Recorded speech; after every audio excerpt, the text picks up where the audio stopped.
সম্প্রতি জেল থেকে মুক্তি পেয়েছেন শফিক।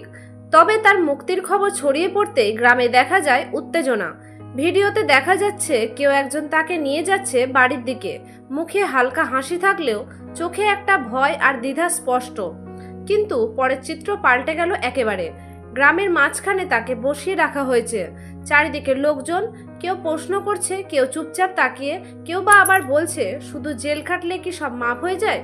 এই পরিস্থিতি দেখে প্রশ্ন উঠছে, শফিককে কি সত্যি ক্ষমা করে দিচ্ছে গ্রামবাসী, নাকি এটাও একরকম সামাজিক বিচারের আয়োজন? শোনা যাচ্ছে কেউ কেউ তাকে বেঁধে রেখেছিল নিরাপত্তার কথা ভেবে, আবার কেউ বলছে এটা ওর যোগ্য শিক্ষা। সত্যি কি হয়েছিল সেটা কেউ জানে না, শুধু এইটুকু নিশ্চিত শফিকের জীবন এখন আর আগের মতো নেই। এই ঘটনার পূর্ণ সত্য এখনো ধোঁয়াশায়। আপনার মতে শফিকের সঙ্গে যা হচ্ছে তা কি ঠিক? কমেন্টে জানান।